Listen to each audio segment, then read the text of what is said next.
أعوذ بالله من الشيطان الرجيم. بسم الله الرحمن الرحيم. الحمد لله رب العالمين الرحمن الرحيم مالك يوم الدين إياك نعبد وإياك نستعين اهدنا الصراط المستقيم صراط الذين أنعمت عليهم غير المغضوب عليهم ولا الضالين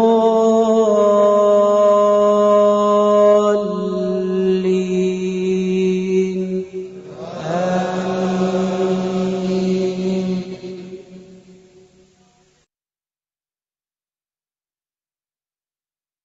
اعوذ باللہ من الشیطان الرجیم. بسم اللہ الرحمن الرحیم. رب اشرح لی صدری ویسر لی امری واحلل عقدۃ من لسانی یفقہوا قولی. اللہم فقہنا فی الدین. آمین. السلام علیکم ورحمۃ اللہ وبرکاتہ. کیسے ہیں آپ سب لوگ؟ الحمدللہ علی کل حال. آپ لوگ ایکسائٹیڈ ہیں اپنے نیکسٹ لیسن کے لیے؟ الحمدللہ الحمدللہ. تو تھوڑے سے ریمائنڈر لے کے پھر انشاءاللہ اپنی نیکسٹ کلاس کی طرف چلتے ہیں. اور آج کا کلاس کا ہمارا سیٹ اپ یہ ہے کہ زیادہ تر لیسن جو ہے وہ ہمارے پچھلے ہی ریویو پر منحصر ہے، تاکہ ہمارے جو بھی کنفیوژن ہے تو انشاءاللہ وہ اور سب دور ہو جائیں. اور ہم نے پورٹل کے اوپر ایک ٹیلی گرام چینل کا لنک بھیج دیا ہے، تو کائنڈلی آپ سارے جو رجسٹرڈ اسٹوڈنٹ ہیں اس کو لنک کو جوائن کریں ٹیلی گرام چینل کو. تو اس میں سلیکٹڈ احادیث اور دعائیں وغیرہ بھیجی جائیں گی تاکہ آپ وہ اس کو میمورائز کر سکیں. جزاک اللہ. تو ہم سب جانتے ہیں کہ ہم اللہ سبحانہ و تعالیٰ کی زمین پر رہتے کہ نہیں رہتے؟ الحمدللہ رہتے. اسی کا دیا ہوا رزق کھاتے، اسی کا دیا ہوا پانی پیتے، اسی کی دی ہوئی ہوا، دھوپ اور دیگر نعمتوں کو استعمال کرتے، اور اسی کی دی ہوئی آنکھوں سے دیکھتے، کانوں سے سنتے، پاؤں سے چلتے. لیکن کتنی افسوس کی بات ہے کہ بہت سے لوگوں کے دل، سبھی کے نہیں، بہت سے لوگوں کے دل سخت ہو جاتے، حیران جس کی ہوئی نعمتوں سے فیضیاب ہو رہے ہوتے.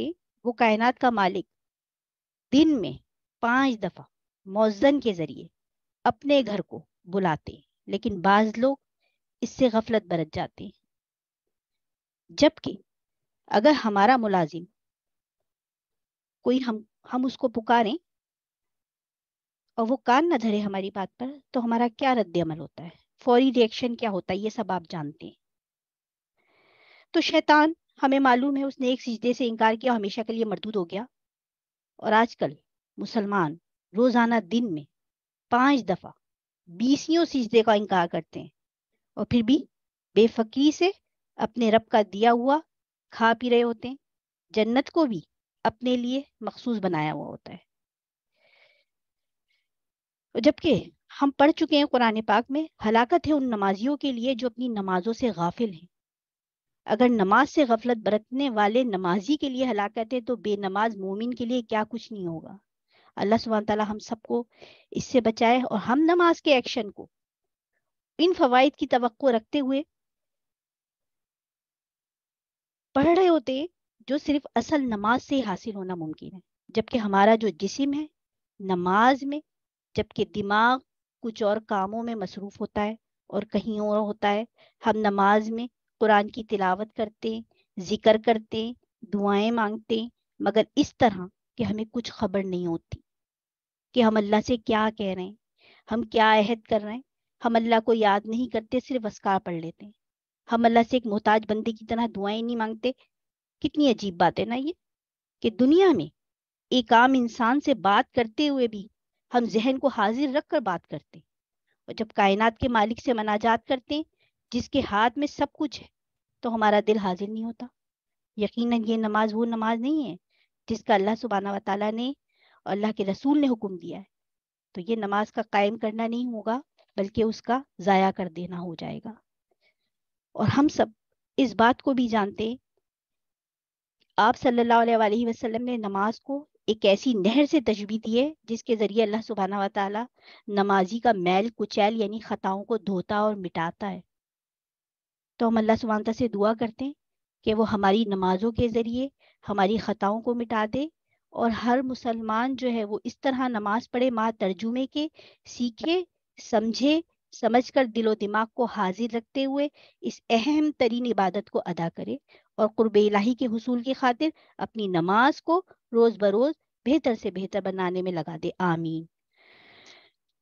آ جائیے استاذہ فرحت ہاشمی کے ساتھ ہم مزید اپنے ٹاپک کی طرف چلتے ہیں، پچھلے سارے ریمائنڈر کو لیتے ہوئے۔ بسم اللہ۔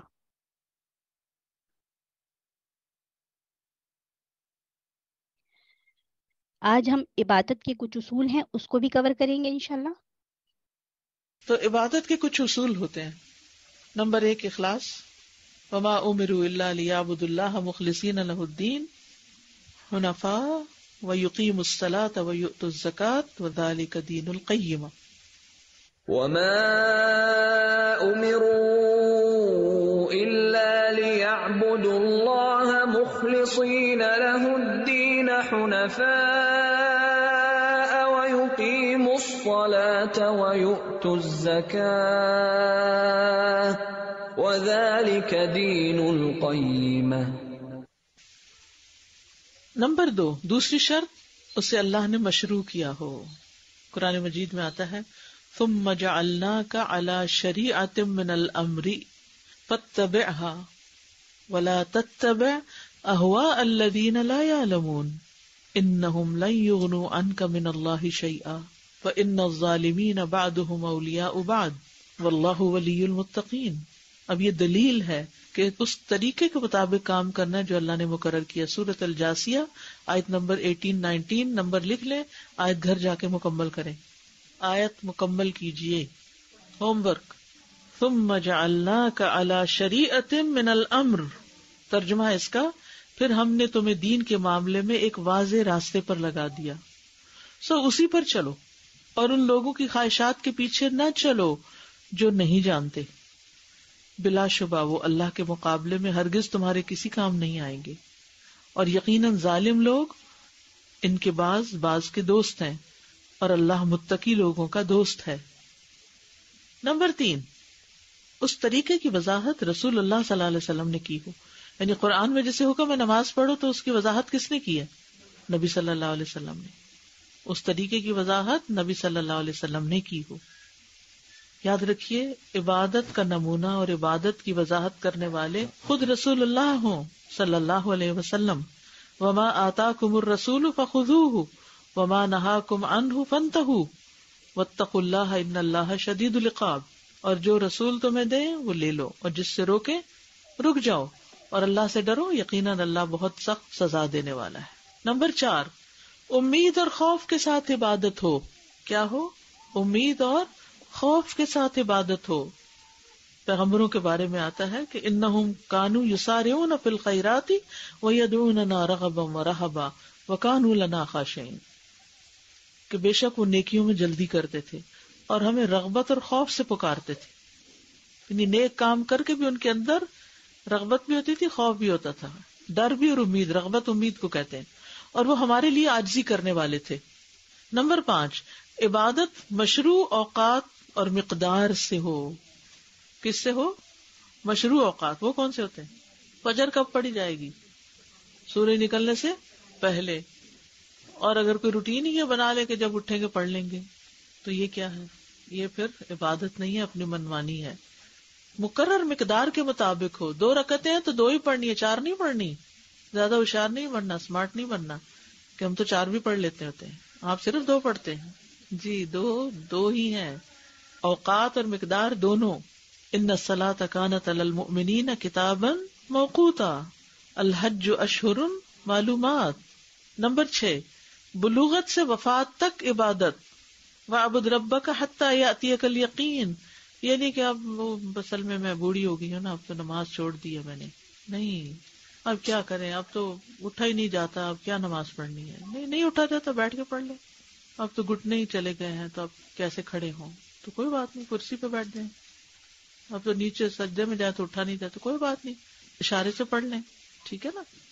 تو موت تک بستر مرگ پہ بھی پڑے ہوئے ہیں، تب بھی اگر ہوش ہے. آپ نے دیکھا ہوگا کئی لوگ قومے میں بھی ہوتے ہوئے نماز کے اوقات میں اشارے کر رہے ہوتے ہیں نماز کے. اور ہم دیکھو کچھ لوگ، کبھی آپ کو بھی ہو سکتا ہے یہ خواب آیا ہو کہ خواب میں نماز پڑھ رہے ہیں اور بڑی مشکل سے آپ سارے کام کر رہے ہوتے، چونکہ نیند میں ہے نا تو وہ ہاتھ اٹھانا اور رکوع اور سجدہ، لیکن آپ کر رہے ہوتے ہیں کیونکہ وہ فکر ہوتی ہے نا. پھر اگلا ایک اہم حصہ یہ ہے کہ عبادات میں مختلف لوگوں کے مختلف حالات ہوتے ہیں. اب اپنے آپ کو دیکھنا ہم کہاں ہیں. 3 طرح کے لوگ ہوتے ہیں عبادت کے اعتبار سے. نمبر 1 سابقون، سبقت لے جانے والے.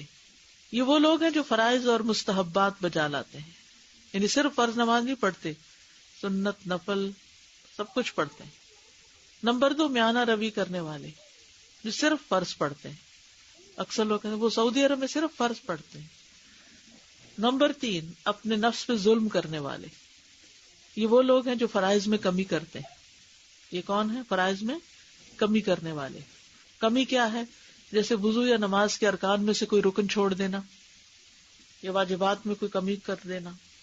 یعنی ایک کمی تو باطل کر دیتی ہے نماز کو، جیسے رکن چھوڑ دینا، اور ایک کمی جو ہے وہ ثواب کم کر دیتی ہے. تو بندوں کے خلاف اللہ کی حجت 2 چیزوں کے ساتھ قائم ہو جاتی ہے.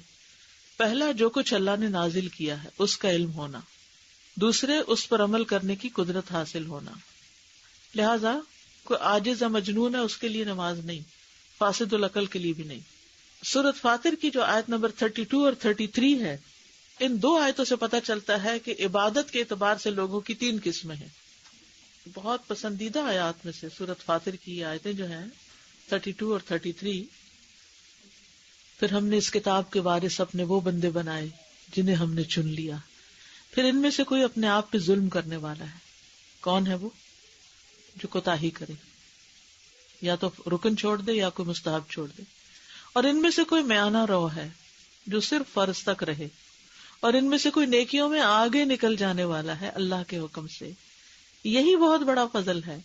ہمیشگی کے باغات جن میں وہ داخل ہوں گے، ان میں انہیں سونے کے کنگن اور موتی پہنائے جائیں گے، ان کا لباس ان میں ریشم کا ہوگا. سبحان اللہ. یعنی دنیا کے معاملے میں ہم آگے جانا چاہتے ہیں. ہر سجدہ جو ہے وہ درجہ بلند کرتا ہے. تو صرف فرائض پر اکتفا کافی نہیں، نوافل کی طرف بھی توجہ دینی چاہیے. تو ہم کن میں سے 3 قسموں میں سے ہم کہاں کھڑے ہیں؟ یعنی جتنے بھی مسلمان ہیں یہ 3 قسم. کوئی تو پڑھتے ہی نہیں نماز یا کم کر دیتے، اور کچھ صرف فرض پڑھے اور جلدی سے پڑھ کے اٹھ گئے، اور کچھ اطمینان سے پڑھتے ہیں، فرض بھی پڑھتے ہیں، سنت بھی، نفل بھی شوق سے پڑھتے ہیں. اور یاد رکھیے پھر محبت، امید اور خوف.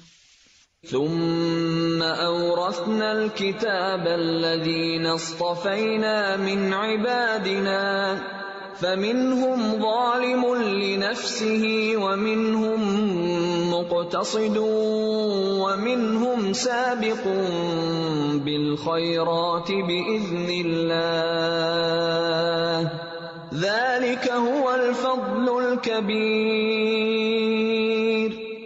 جنات عدن يدخلونها يحلون فيها من أساور من ذهب ولؤلؤا ولباسهم فيها حرير.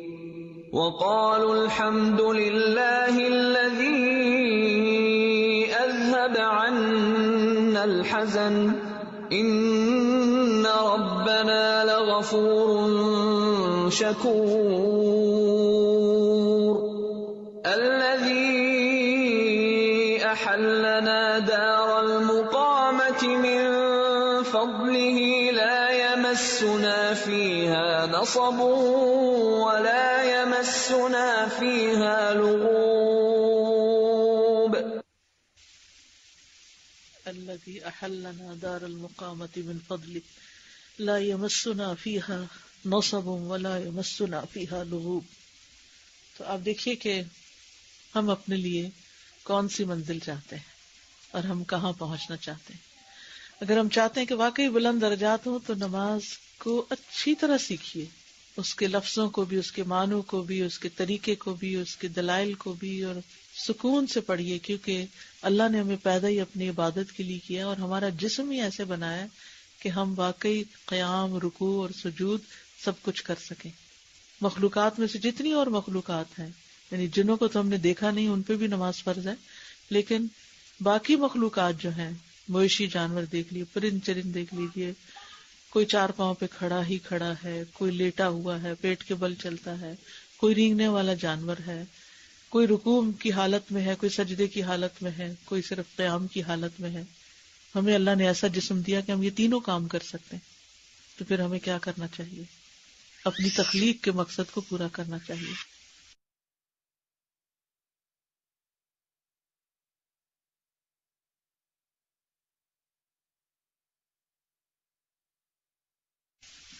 تو چلیے اس کو ذرا پیچھے سے دوبارہ آپ سے پوچھتی ہوں، جو چیزیں آپ نے پڑھ لی اور اپنے نوٹس کو دہرا لیجئے، اور اس کے بعد یہ ہے کہ اگر کوئی کوشچن ہو تو پھر آپ کریں گے. انسٹرکشنز کو فالو کیجئے. پہلے ہم نوٹس دہرائیں گے، پھر اس کے بعد سوال آخر میں کریں گے. عبادت کی تعریف سے، عبادت انسان کی تخلیق کا مقصد. دلیل بتائیے کہ ہم عبادت کے لیے پیدا ہوئے ہیں. وَمَا خَلَقْتُ الْجِنَّ وَالْإِنسَ إِلَّا لِيَعْبُدُونِ. اب اگر ہم آپ کو ایگزام میں دیں یا اسائنمنٹ میں دیں تو یاد رہے گا؟ اسائنمنٹس تو ایک بہانہ ہے صرف. کس لیے؟ یاد ہو جائے. اس بہانے ہم علم پختہ کر لیں. یہ بھی کیا ہے؟ ٹول ہے ایک اصل مقصد کو پانے کے لیے. عبادت کا لغوی معنی بتائیے آپ.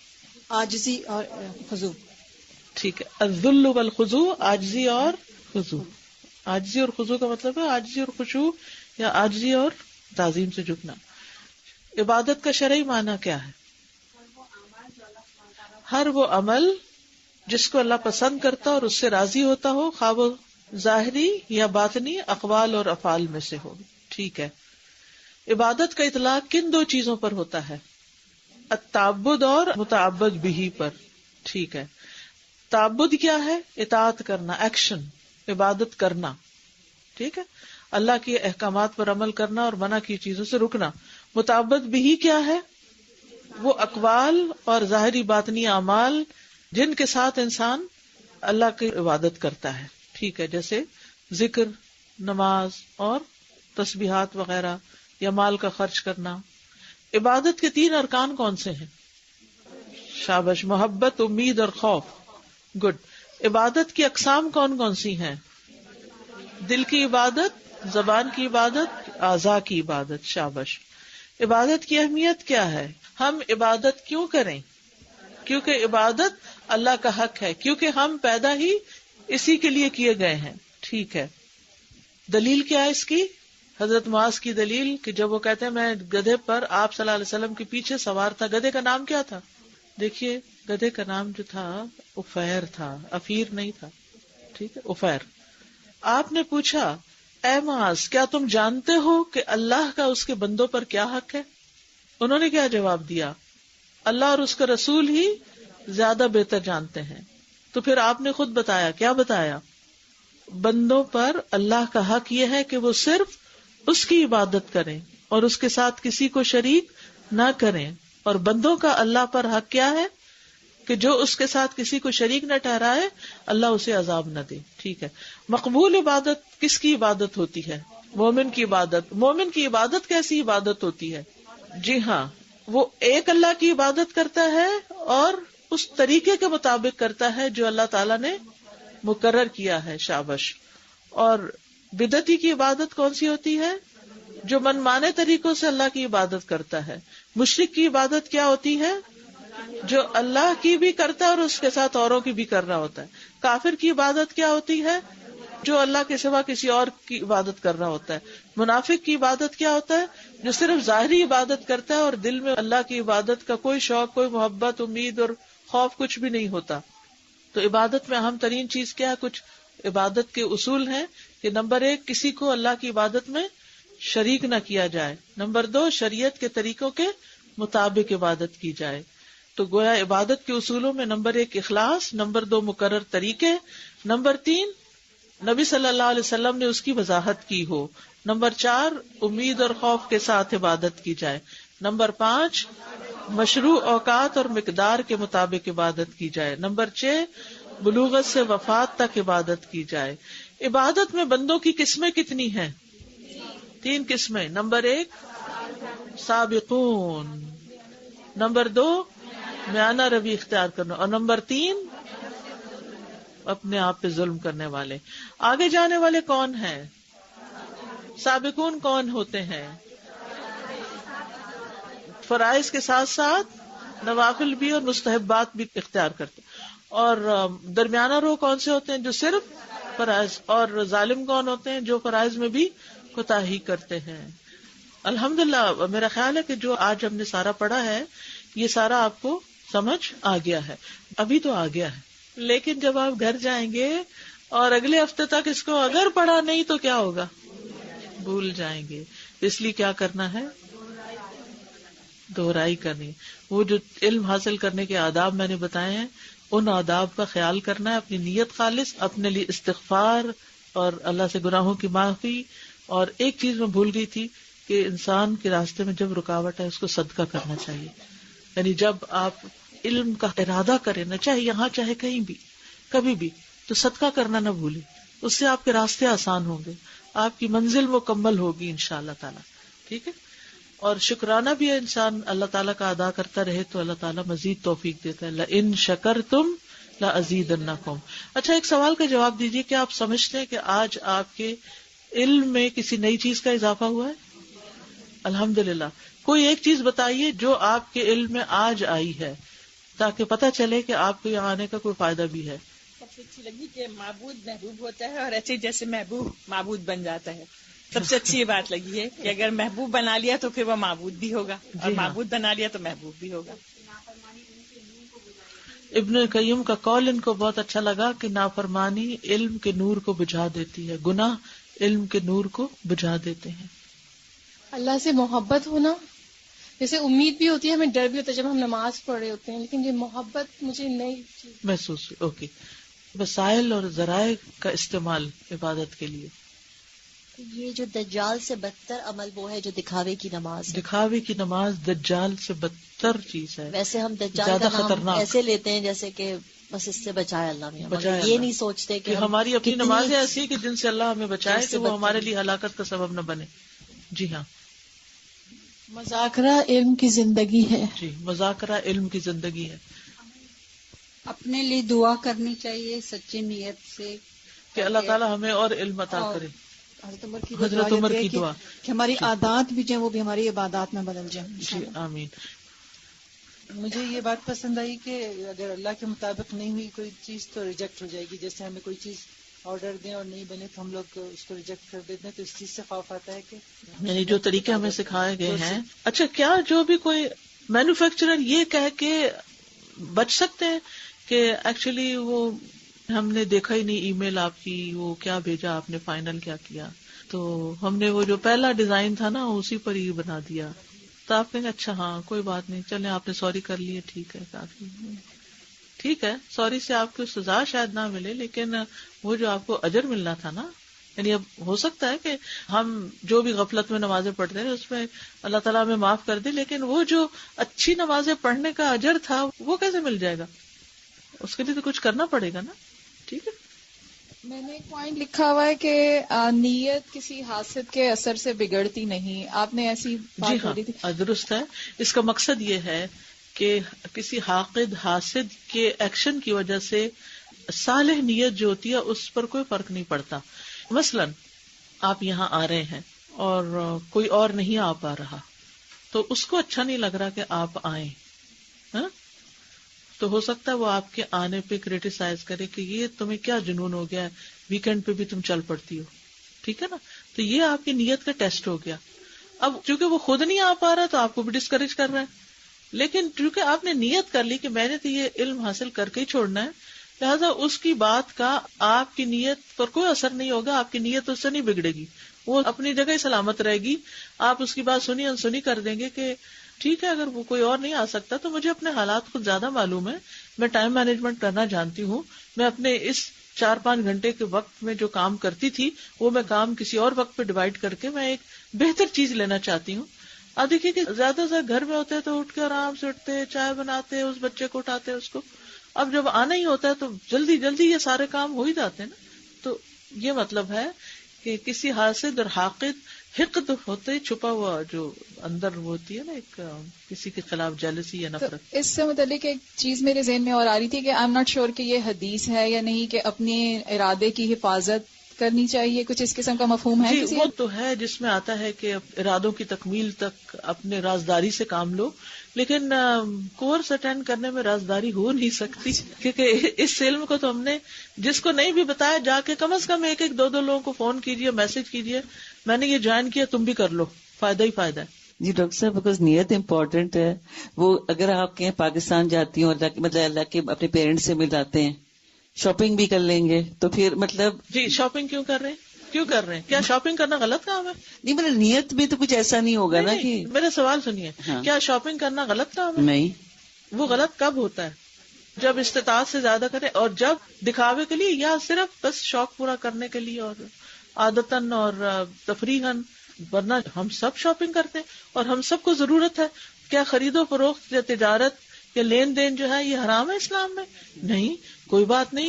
ہم یہ کہہ سکتے ہیں کہ میں یہاں کی بجائے مثلاً آپ نے دانتوں کی ٹریٹمنٹ کرنی ہے, آپ کو یہ پتا ہے کہ یہاں پر تو بہت مہنگی ہے, تو چلے میں وہاں سے یہ بھی کروا لوں گی. ایک اور نیت آپ نے شامل کر لی, اور جو پیسے بچیں گے وہ میں صدقہ کر دوں گی, یا ان پیسوں سے میں عمرہ کر لوں گی مثلاً.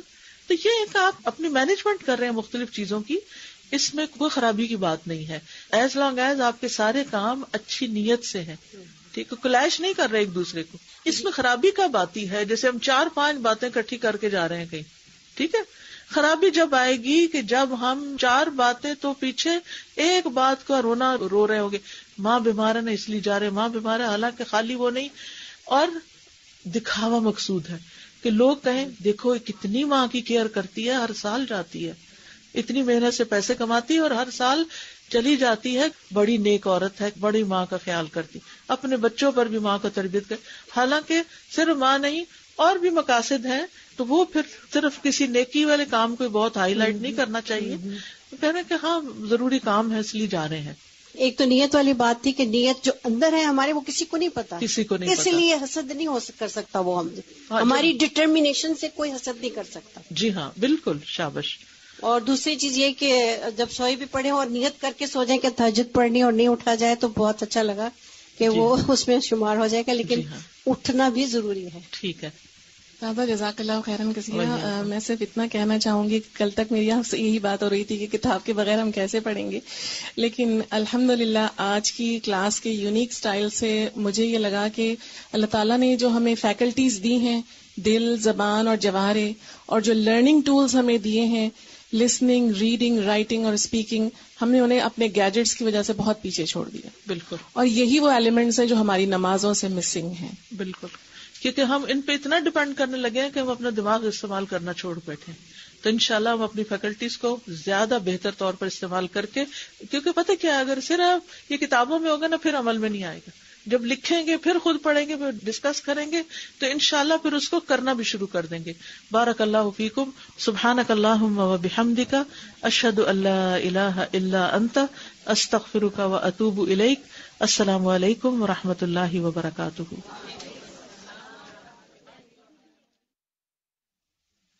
السلام علیکم و رحمۃ اللہ وبرکاتہ. کیسے آپ لوگ؟ الحمدللہ. نحمدہ ونصلی علی رسولہ الکریم, اما بعد فاعوذ باللہ من الشیطان الرجیم, بسم اللہ الرحمن الرحیم. رب اشرح لی صدری ویسر لی امری واحلل عقدۃ من لسانی یفقہوا قولی. یہ بتائیے کہ کل کا لیسن دہرایا تھا, کیسے دہرایا تھا, کوئی شیئر کرے گا؟ کل جب میں گھر گئی تھی میں نے نوٹس بنائے ہوئے تھے, میں اپنے ہسبینڈ کے ساتھ بیٹھی تھی اور میں نے ان کو اپنے نوٹس سارے پڑھ کے سنائے تھے اور میں نے شیئر کیا تھا جو بھی میں نے یہاں پہ لکھا تھا. سو آئی شیئرڈ ود ہم نیت, اور میں نے ان کو بتایا تھا کہ میں اپنی صلاح سے کتنی مطمئن ہوں, میں نے اپنے آپ کو کیا ریٹ کیا تھا. آئی ٹولڈ دیم بہترین طالب علم کیا ہوتا ہے, you have to have pure intentions, commitment, don't let anything come between you and your knowledge, اور ہمیں مسلسل کوشش کرنی ہے. عبادات کا بتایا تھا. I told them about the 10 things. سچی اور خالص نیت ہونا, دعا کرنا, استغفار کرنا اور گناہ چھوڑنا, صبر اور پختہ عزم, وقت نکالنا. بے شک ہر مشکل کے ساتھ آسانی ہوتی ہے. لکھنا اور قلم کا استعمال کرنا, دوام روزانہ کا تعلق, دہرائی کرنا, قرآن والوں کے ساتھ جڑنا, قرآن پاک. تو ان کا کیا ریئیکشن تھا؟ He was very happy because this is my first time, so he was asking me if I understand that these are very deep things, and I did, and he was very excited, and he sat throughout with me, and I decided that he will be my buddy that I will be sharing everything with. Okay, alhamdulillah. ہم کسی gathering پہ گئے ہوئے تھے تو وہاں share کیا ہماری تخلیق کا مقصد عبادت ہے اور ہمیں اپنی نمازیں درست کرنی ہیں, اور اس کے علاوہ ان کو اس کی دعوت بھی دی ہے کہ ابھی بھی آپ لوگ جوائن کر سکتے ہیں کلاس. یعنی آپ نے اوروں کو بھی کلاس جوائن کرنے کے لیے انوائٹ کیا اور ان کے ساتھ شیئر کیا کہ آپ کیا سیکھ کر آئی ہیں. میں میرے ہسبینڈ شام میں جب واک کرے تو میں نے ان سے پہلے کہا کہ آج جو کلاس میں ہو تو اس میں شیئر کریں گے, اور کافی دیر تک ہم لوگ اس پہ ہی بات کرتے رہے جو حدیث ہم نے پڑھی تھی کل کہ دجال کے فتنے سے بڑھ کر دکھاوے کی نماز کا فتنہ بہت بڑا ہے. تو اس پہ ہم سوچ رہے تھے کہ ہم مطلب اس پہ کس طرح سے مکمل طور پر عمل کر سکتے ہیں اور کس طرح سے بچا جا سکتا ہے, بچوں کو کس طرح سے اس کی اہمیت بتائی جا سکتی ہے. پھر بچوں سے اس کو شیئر کیا اور پھر بتایا کہ کس طرح سے صحیح طور پر نماز پڑھنا چاہیے اور اس کے کتنے مطلب معنی ہیں صحیح طور پر نماز پڑھنے کے. چلیے الحمدللہ. تو مجھے سب سے پہلے احساس ہوا کہ آپ نے بتایا تھا کہ سابقین کی نماز ہے, بدعتیوں کی نماز ہے وہ, تو پھر میں نے سوچا کہ مجھے کون سی نماز پڑھنی چاہیے. پھر میں نے اپنے ہماری بھی گیدرنگ تھی سب کو بتایا کہ ہم وہاں سے سابقین کی نماز پڑھنے کی کوشش کیا کریں گے کیونکہ اسی کا زیادہ فائدہ ہے. ٹھیک ہے. ایکچولی ہمیشہ سے نیت کی درستگی جو ہے وہ میرے لیے سب سے زیادہ مشکل کام رہی ہے, اور کل بھی کلاس کے بعد مجھے اس چیز کا بہت زیادہ احساس ہوا کہ ہماری نیتیں ملی جلی ہوتی ہیں اور ان کو پیوریفائی کرنا اور ان کو ٹھیک کرنا کتنا مشکل کام ہے اور اس پر کتنا ورک چاہیے. کل جا کے دوبارہ سے میں نے سارا دہرایا, ان کو دوبارہ سے شارٹ فارم میں لکھا, اس کے مین پوائنٹس لکھے. بس ایک چیز جو مجھے بادر کر رہی تھی کہ محبت سے نماز پڑھنا کوشش تو کی مگر استاذ سمجھنا بہت مشکل لگا مجھے, کیونکہ خوف محبت کے ساتھ کیسے جڑا ہوتا ہے. آپ دیکھو جب جس سے کوئی محبت کرتا ہے اس کے ساتھ خوف کیوں کرے؟ خوف اس کی ناراضگی کا ہوتا ہے, کہیں وہ کھو نہ جائے ہم سے, کہیں وہ چھوٹ نہ جائے. تو میں یہی سوچتی رہی, مجھے سمجھ نہیں لگی. یعنی اس کی خوشی حاصل کرنے کی خواہش اور تمنا ہوتی ہے. اچھا, اس کا خوف ہوتا ہے. جی, اس بات کا خوف ہوتا ہے. اور انگلش میں بھی ٹرانسلیشن کیا میں. Very good. ہفتے میں 2 ہی دن کی تو کلاس ہے. اگر آپ لوگ تھوڑی سی محنت اس پر گھر جا کے دوبارہ کر لیں تو اس سے یہ علم پختہ ہو جائے گا اور اس پر عمل بھی آسان ہوگا اور اس کی شیئرنگ بھی آسان ہوگی. تو اس چیز کا آپ نے خیال رکھنا ہے. ٹھیک ہے, چلیے ہم کوئک دہرائی ذرا کر لیتے. بسم اللہ الرحمن الرحیم. یہ آپ کا سبق نمبر 1 تھا. اس میں علم سیکھنے کے آداب آپ کے ساتھ ذکر کیے گئے تھے, جس میں اخلاص, دعا, اپنی نیتوں کو آج پھر خالص کر لیں, پھر دعا مانگیں. کیا دعا مانگیں گے؟ اللہم انی اسألک علما نافعا اور رب زدنی علما بھی. ٹھیک ہے, مانگیے سب مل کے.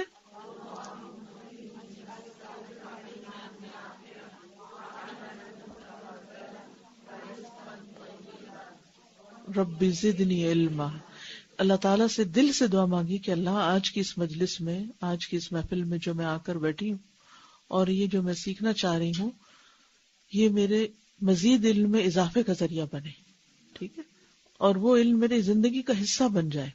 پھر استغفار, ایک دفعہ دل میں استغفار بھی دہرائی, کیونکہ یہ پوائنٹس ہم نے صرف لکھنے کے لیے اور سلائیڈ بنانے کے لیے نہیں دہرائے تھے, یہ کرنے کے کام ہے. تو ہر کلاس سے پہلے کرنے کے کام. تو استغفار, دل سے اپنے گناہوں کی معافی مانگیے کہ یا اللہ ان ساری رکاوٹوں کو دور کر دے جو میرے اس راستے میں حائل ہونے والی ہیں میرے ہی گناہوں کی وجہ سے. پھر صبر اور پختہ عزم. صبر کا معنی اس راہ پر جمے رہنا اور اپنے ارادے میں کمی نہیں آنے دینا. جو بھی مشکلات آئیں ان کی پرواہ نہیں کرنا. پھر وقت نکالنا اس علم کو سیکھنے کے لیے بھی اور اسے پختہ کرنے کے لیے بھی, یعنی صرف کلاس روم کی حد تک نہیں, گھر جا کر بھی کام کرنا. لکھنا کلاس کے اندر بھی اور گھر جا کر جنہوں نے کہا کہ میں نے اپنے نوٹس دہرائے، کیونکہ بعضوں کو جلدی میں لکھتے ہوئے کچھ لفظ رہ جاتے ہیں، اگر سیم ڈے جا کر دوبارہ دیکھ لیں ان کو تو اپنی ہی لکھی ہوئی کی کمی بھی پوری ہو جاتی. اور اگر آپ نے ٹرانسلیشن کرنا ہے یا کوئی اہم نقطہ ہے اس کو انڈر لائن کرنا ہے یا مشکل ہے تو اس پر سوال کرنا ہے. ٹھیک ہے.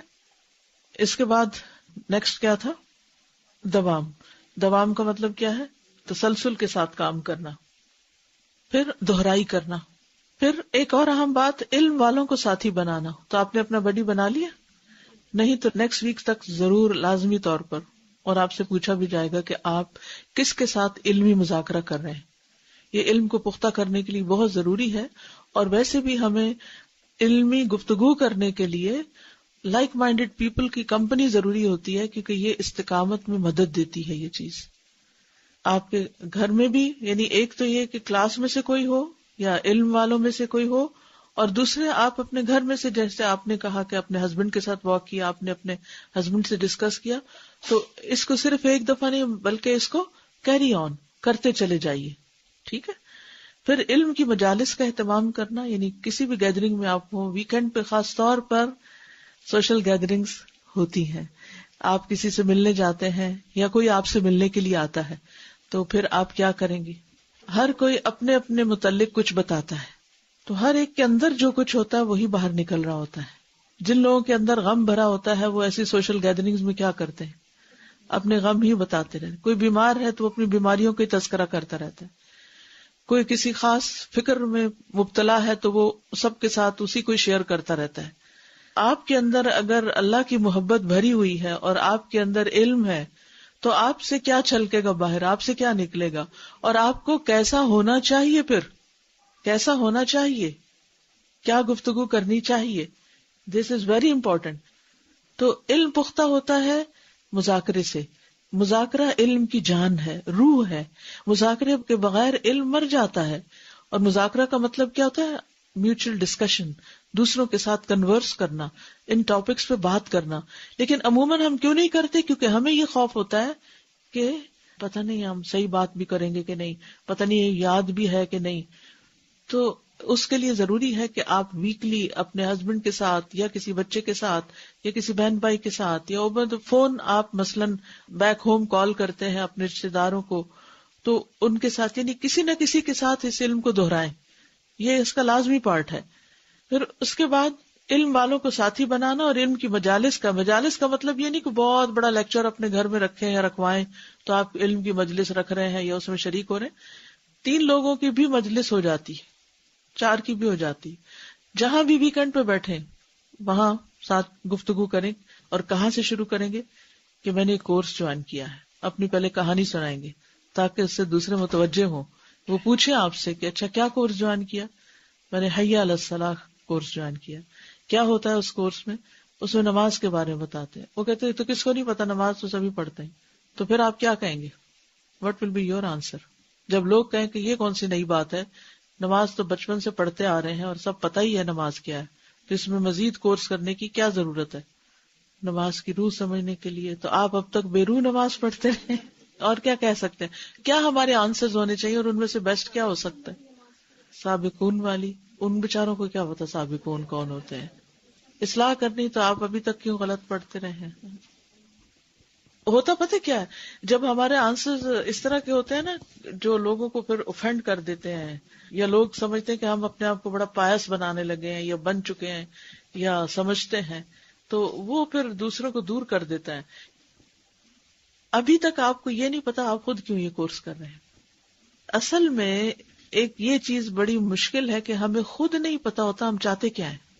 زندگی میں ہم میں سے اکثر لوگ اپنا وقت، اپنی انرجیز، اپنے ریسورسز ضائع کر دیتے ہیں اس سوال کا جواب نہ ہونے کی وجہ سے، سیلف اویئرنیس نہ ہونے کی وجہ سے کہ ہم چاہتے کیا ہیں. جب تک اس میں کلیئرٹی نہیں ہوتی کہ ہم چاہتے کیا ہیں، بس سنا تھا یہ ہو رہا ہے، چلو کیا خیال ہے ہم بھی کر لیتے ہیں، اچھا چلو ایک سرٹیفکیٹ اور لے لیتے ہیں، تھوڑی انفارمیشن اور بڑھا لیتے ہیں. نہیں، یہ ریزنز نہیں ہونی چاہیے. جب میں نے سوچا تھا کہ میں یہ کورس کرواؤں تو یہ نہیں سوچ کے کروا رہی تھی کہ آپ لوگوں کی نماز ٹھیک نہیں تو میں آپ کی نمازیں ٹھیک کر دوں. مجھے اپنے لیے شوق تھا، اپنے لیے میں چاہتی ہوں اس کے ہر جملے کو سکھاتے اور پڑھاتے ہوئے کہ میں اپنا محاسبہ کروں.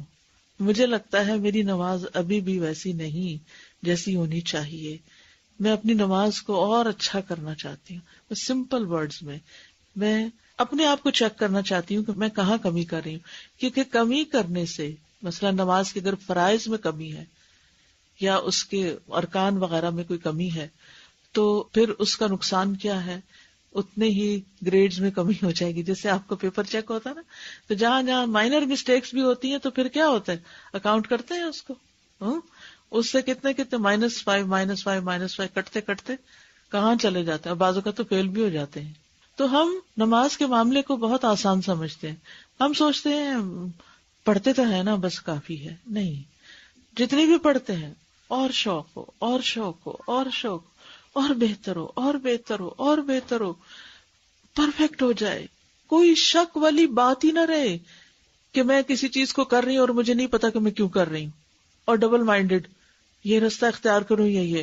اب مثلاً اس کمرے سے نکلنے کے 2 راستے ہیں، اور اگر میں یہ ڈیسائیڈ نہ کر پاؤں کہ میں ادھر سے جانا ہے ادھر سے، تو میں کیا کروں گی؟ 2 قدم ادھر چلو، پھر کہتے ہیں میرا خیال ہے ادھر سے چلو، پھر تھوڑے نہیں میرا خیال ہے ادھر سے چلو. تو یہ میں کیا کر رہی ہوں؟ وقت ضائع کر رہی ہوں. اگر آپ کو یہ نہیں پتا کہ آپ یہ کورس کیوں کر رہے ہیں تو آپ وقت ضائع کر رہے ہیں، آپ اپنی انرجی ضائع کر رہے ہیں، آپ اپنا مال ضائع کر رہے ہیں. تو دل میں کیا ہونا چاہیے؟ میری والی بات نہیں، اپنے دل سے پوچھیں، اپنے آپ سے پوچھیں، اور ہر کام میں پوچھا کریں میں یہ کام کیوں کرنا چاہتی ہوں.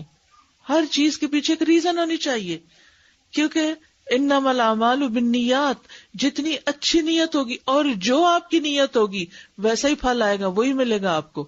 اور اگر آپ صرف اس لیے کر رہے ہیں اچھا پہلے دیکھتے ہیں یہ کیا کہتی ہیں، اچھا دیکھتے ہیں وہ کیا کہتے ہیں، دیکھتے ہیں یہاں کیا لکھا، دیکھتے ہیں وہاں، نہیں، یہ کوئی ونڈو شاپنگ نہیں ہے کہ اس دکان سے بھی دیکھ لیں، اس سے بھی دیکھ لیں، اس سے بھی دیکھ لیں. ہمیں علم عمل کے لیے اختیار کرنا ہے. یعنی ایک ہی بس سمپل سی بات ہوگی، میں اپنی نماز کو اور اچھا کر لوں، مزید بہتر کر لوں. ٹھیک ہے. السلام علیکم استاذہ جی. کل ہم نے جب بالکل اوپننگ میں سب بہنوں سے بات کی تھی تو میں نے اپنے لیے کیونکہ خود یہ چیز سیٹ کی تھی تو ہم نے ایک ریٹنگ اسکیل کیا تھا. سب سے پہلے یہ پوچھا تھا کہ آن اے اسکیل آف 1 to 5 میں اپنی نمازوں سے کتنی مطمئن ہوں. 5 بینگ بہت مطمئن ہوں اینڈ 1 بینگ بالکل مطمئن نہیں ہوں. تو یہ کیا تھا کہ ہم اپنے آپ کو خود ریٹ کریں کہ میں کہاں ہوں، اور پھر گول سیٹ کیا تھا کہ اینڈ آف دس کورس مجھے کہاں ہونا ہے. اس لحاظ سے پھر ہم ابزارپشن کریں گے. تو یہ واقعی مسلسل جب سے کورس کی الحمدللہ پلاننگ ہو رہی تھی یہی بار بار خیال آ رہا تھا کہ پڑھ بھی لیتے ہیں، بعض اوقات کافی اس کے تھرو گزرے بھی ہیں، ڈفرینٹ جگہ بھی کورسز کیے ہیں، لیکن نماز عملاً ویسی نہیں ہو رہی جیسی ہونی چاہیے. تو اس لیے بڑی فکر رہتی ہے. اور مومن کی سب سے بڑی فکر ہونی بھی یہی چاہیے نا. ایک حدیث میں آتا ہے کہ اگر یہ ٹھیک ہو جائے تو سب کچھ ٹھیک ہو جائے گا. یعنی ہمارے باقی جو دینی معاملات ہیں وہ سب خود ہی ٹھیک ہو جائیں گے اگر نماز ٹھیک ہو جائے. تو تھرو آؤٹ ہمیں اپنا محاسبہ کرتے رہنا ہے کہ یہ جو بات میں نے پڑھی ہے یہ مجھ پہ اپلائی ہوتی ہے یا نہیں، یہ میرے اندر ہے یا نہیں. اور آخری چیز کیا ہے؟ صدقہ کرنا. ٹھیک ہے. صدقہ جو ہے خیر لاتا ہے، اسی لیے اس کو خیرات کہتے ہیں. ٹھیک ہے نا، خیر لانے والی چیز ہے. تو سب سے پہلی چیز کیا ہے؟ سب سے ضروری چیز کیا ہے؟ نیت. اور نیت کیا ہوتی ہے؟ پکا عزم اور ارادہ. اور اس کے بعد ہم نے نیت کے مختلف احادیث پڑھی. پھر عبادت کا معنی. عبادت کیا ہے؟ الذل والخضوع. ٹھیک ہے، 2 چیزوں پر مشتمل ہے. لیکن اس کے ساتھ کیا شامل ہونا چاہیے؟ محبت. یعنی محبت کے ساتھ ذل اور خضوع. خالی ذل اور خضوع نہیں ہے عبادت، بلکہ اس کے ساتھ کیا ہے؟ محبت بھی. اور اللہ سبحانہ تعالیٰ نے ہمیں پیدا کس لیے کیا؟ عبادت کے لیے. اسی آیت میں جہاں اللہ تعالیٰ ہمیں مقصد بتاتے ہیں ہماری تخلیق کا، وہاں کیا فرمایا کہ ما اريد منهم من رزق. تو ہم اپنا جائزہ لیں گے کہ عبادت کے لیے ہم کتنا وقت نکالتے ہیں اور رزق کی فکر کے لیے کتنا. اگر ہم صرف اپنے کھانے کے وقت اور نماز کے وقت کو ہی تھوڑا سا برابر کر کے دیکھیں، یعنی یہ ایکٹیویٹی آپ کریے. مثلا لنچ کھانے کے لیے بیٹھے ہیں، گھڑی پہ ٹائم نوٹ کر لیجئے کتنے بجے شروع کیا اور کتنے بجے ختم کیا. ٹوٹل ٹائم کتنا لگا آپ کو لنچ پہ؟ 20 منٹس لگے، 30 لگے کتنا. ٹھیک ہے. اچھا اس کے بعد ظہر کی نماز ٹائم نوٹ کر لیجئے, کتنے بجے شروع کی اور کتنے بجے ختم کی. پھر اسی طرح ڈنر کتنے بجے شروع کیا, کتنے بجے ختم کیا, یعنی کھانا پکانا اور کمانا تو اور پیچھے رکھتے, اگر اس کو شامل کر لیا تو پھر تو کیا بچے گا. اور پھر کتنے بجے ڈنر ختم کیا, ٹوٹل ٹائمنگ ایکول برابر کر کے دیکھیں ڈنر کے اور عشاء کی نماز کے, یا عشاء اور مغرب دونوں کی نمازیں اکٹھی کر لیں بے شک. پھر اسی طرح عصر, شام کی چائے پینے میں کتنا وقت لگا اور عصر کی نماز میں کتنا وقت لگا. ٹھیک ہے. ناشتے میں کتنا وقت اور فجر کی نماز میں کتنا وقت لگایا. ٹھیک ہے. تو 5 نمازوں کے ساتھ 5 سنیکس اور کھانے, ویسے آپ تو 6 کھانے کھاتے ہوں گے, تو پھر ضحیٰ کی نماز جو ہے وہ یہ چاشت کی نماز اس میں اور سنیک لینے میں کیا ٹائم لگا آپ کا. تو اس سے آپ اندازہ لگائیں کہ ہمارا کھانا پینا اور ہماری نماز یعنی عبادت وز رزق جو ہے, اس میں ہم کس کو زیادہ امپورٹنس دیتے ہیں اور کس کو بس فرض پورا کرتے ہیں. کھانے کے معاملے میں تو ہمیشہ ہم کیئرفل اور کنسرن رہتے ہیں, اور کہیں کوئی ریسیپی ڈسکس ہو رہی ہو تو ہم بہت توجہ سے سنتے ہیں, اور پھر اگر کوئی خاص طور پر صحت کا نسخہ ہو تو اور بھی دلچسپی سے. لیکن اگر کوئی نماز کی بات کر دے تھوڑی سی کہ فجر کی نماز میں ایسی قرات ہونی چاہیے, عشاء میں یہ پڑھنا چاہیے, یا عشاء کی نماز اس وقت پڑھنی چاہیے, تو ہم کہتے ہیں کہ نماز تو پڑھ ہی لیتے ہیں نا, اس سے کیا فرق پڑتا ہے, تھوڑا پہلے پڑھ لیں تھوڑا بعد میں. ہاں اگر کوئی ڈنر کے بارے میں کہے کہ سونے سے اتنے گھنٹے پہلے ضروری ہے تو اس کی پابندی پھر ہم لازمی شروع کر دیتے ہیں. تو ہم اپنی ہی عادات کا اور اپنی ہی پرائرٹیز کا جائزہ لیں کہ ہم کہاں کھڑے ہیں.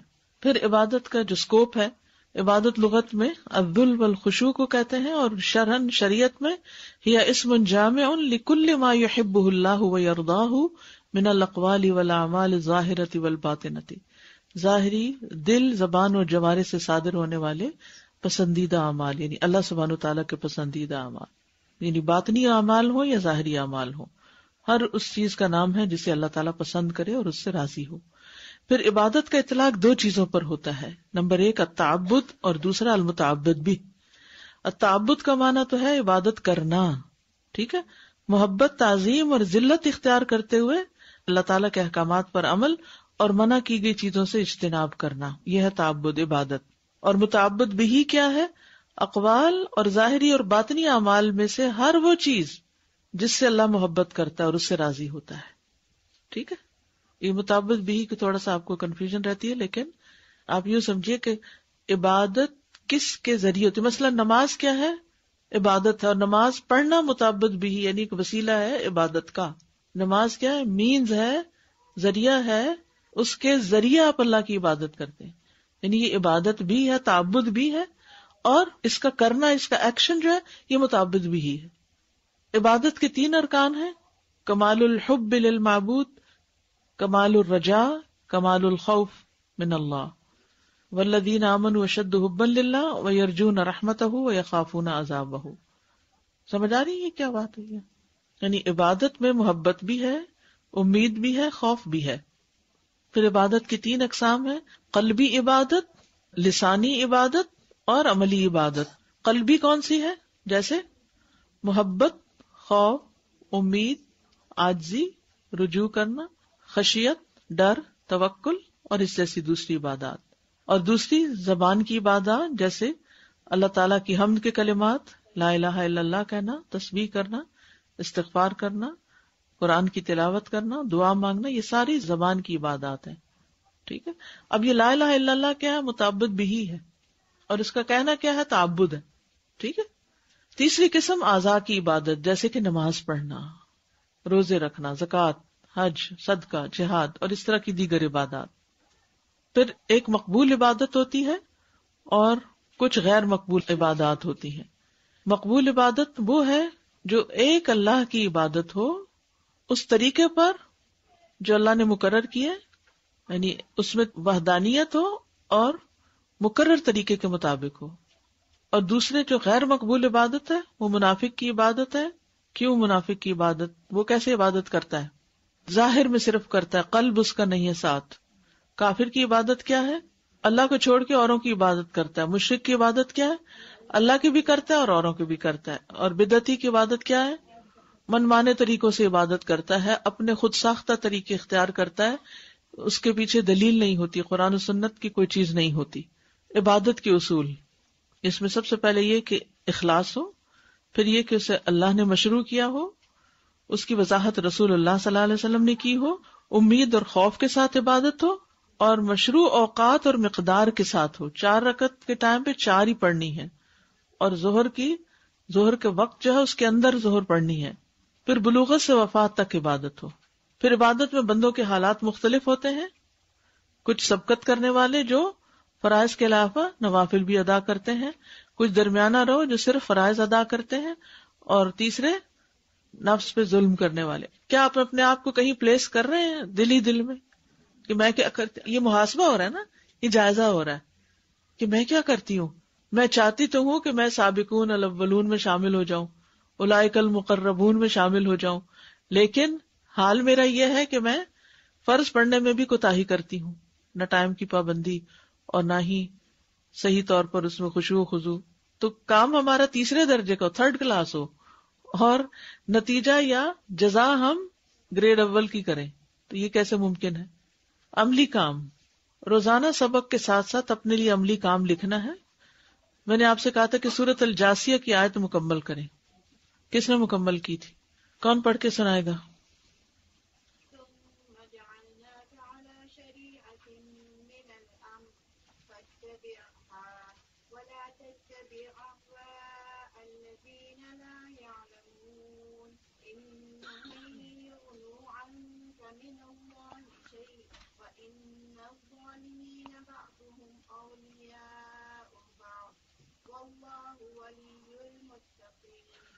جزاک اللہ خیرا.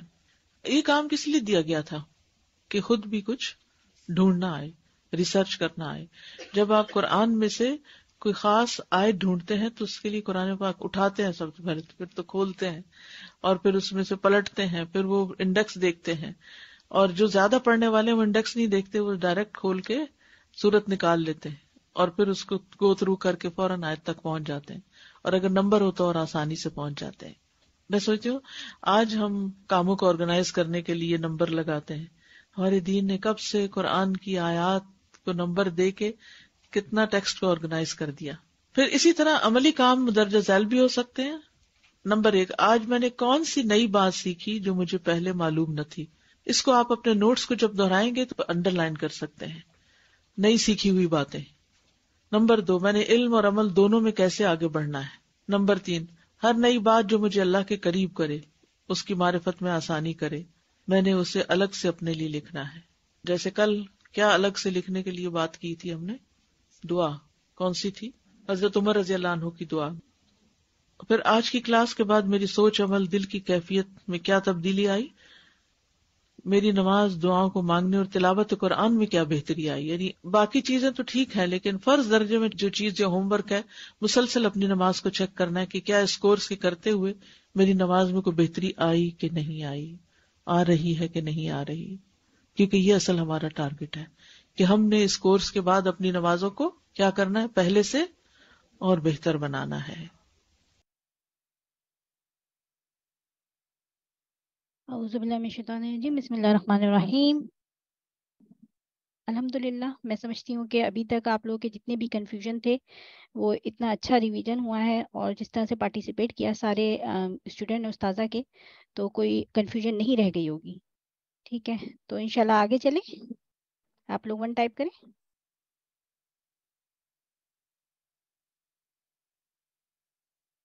الحمدللہ. بسم اللہ کرتے ہیں.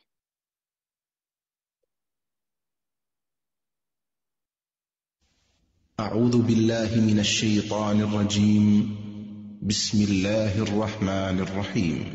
الحمد للہ رب العالمین الرحمن الرحیم مالک یوم الدین ایاک نعبد و ایاک نستعین اهدنا الصراط المستقیم صراط الذين أنعمت عليهم غير المغضوب عليهم ولا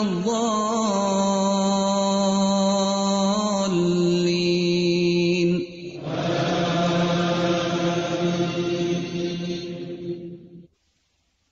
آج ہم پڑھیں گے نماز کا معنی اور مفہوم، کہ نماز کس کو کہتے ہیں۔ نماز جسے عربی میں صلاۃ کہتے ہیں، نماز تو فارسی یا اردو کا لفظ ہے، لیکن اصل لفظ اس کے لیے کیا ہے؟ صلاۃ، حی علی الصلاۃ۔ اس کا لغوی معنی یعنی لفظی معنی کیا ہے؟ لغتاً الدعاء۔ کیا ہے معنی؟ الدعاء۔ اسی لیے انگلش میں کیا کہتے ہیں؟ پریئر۔ پریئر کس کو کہتے ہیں؟ دعا کو۔ تو نماز پھر کیا ہوئی؟ دعا ہوئی۔ دعا کس کو فائدہ دیتی ہے؟ مانگنے والے کو۔ اور اگر نماز کے کانٹینٹ پر غور کریں تو کہیں ہم اللہ سبحانہ وتعالیٰ کی حمد و ثنا کر رہے ہوتے ہیں، مثلاً شروع میں سبحانک اللہم و بحمدک تبارک اسمک و تعالی جدک و لا الہ غیرک، اس میں اللہ کی صرف تعریف کر رہے ہوتے ہیں۔ تو آپ کو معلوم ہے کہ عرفہ کے دن کی سب سے بہترین دعا کیا ہے؟ لا الہ الا اللہ وحدہ لا شریک لہ لہ الملک و لہ الحمد وہو علی کل شیء قدیر۔ اس میں مانگا تو ہم نے کچھ بھی نہیں، تو دعا کیسے ہو گئی؟ ایوب علیہ السلام نے کیسے دعا مانگی تھی؟ انی مسنی الضر وانت ارحم الراحمین۔ یہ کیا دعا ہے؟ صرف اللہ کی تعریف ہے۔ لا الہ الا اللہ وحدہ کیا ہے؟ اللہ کی تعریف ہے۔ سبحانک اللہم و بحمدک کیا ہے؟ اللہ کی تعریف ہے۔ لیکن جب بندہ اللہ کی تعریف کرتا ہے تو وہ ایک طرح سے اللہ کے سامنے اپنی عاجزی کا اظہار بھی کر رہا ہوتا ہے، اپنی کوتاہیوں کا اعتراف بھی کر رہا ہوتا ہے، اور دوسری طرف اللہ کی پاکی بیان کرتے ہوئے اللہ کی رحمت کو دعوت دیتا ہے، اللہ کی تعریف کر کے اللہ کی رحمت کو دعوت دیتا ہے۔ ٹھیک ہے، پھر سورۃ الفاتحہ پڑھتے ہیں، اس میں کیا ہے؟ سورۃ الفاتحہ کیا ہے؟ اس میں بھی دعا ہے۔ سب سے اہم ترین دعا کیا ہے؟ وہ اہدنا الصراط المستقیم۔ ٹھیک ہے نا، دعا ہے۔ پھر اس کے بعد قرآن مجید کی کوئی سورت ہم پڑھتے ہیں، پھر رکوع میں جاتے ہیں اللہ اکبر کہہ کے۔ رکوع میں تسبیحات کے بعد کیا مانگتے ہیں؟ پھر کوئی دعا۔ آپ انشاءاللہ پڑھیں گے، یہ جو کتاب آپ نے شروع کیا نماز کے اذکار الگ سے، اس میں رکوع کی دعائیں بھی ہیں، تسبیحات بھی ہیں اور دعائیں بھی ہیں۔ پھر سجدہ، پھر 2 سجدوں کے بیچ میں کیا کرتے ہیں؟ دعا۔ پھر تشہد میں کیا کرتے ہیں؟ اس میں بھی دعائیں ہیں۔ درود شریف کیا ہے؟ اور درود شریف کے بعد کیا پڑھتے ہیں؟ دعا۔ تو نماز کیا ہوئی؟ کبھی غور کیا آپ نے؟ سچ سچ بتائیے۔ ہم نماز لفظ بولتے ہیں، ہمیں نہیں پتا اس کا معنی کیا ہے، بس سنا تھا کہ نماز ہوتی ہے تو ہم پڑھتے ہیں نماز، روح نہیں پتا نا اس کی۔ This is the spirit of salat. الصلاۃ الدعاء۔ اور اسی معنی میں اللہ تعالیٰ کا یہ فرمان ہے وصلی علیہم ان صلاتک سکن لہم، اور ان کے لیے دعا کیجیے، بے شک تمہاری دعا ان کے لیے باعث سکون ہے۔ اللہ سبحانہ وتعالیٰ اپنے حبیب محمد صلی اللہ علیہ وسلم کو حکم دیتے ہیں کہ آپ اپنے ساتھیوں کے لیے دعا کیجیے، کیونکہ آپ کی دعا سے انہیں سکون حاصل ہوتا ہے۔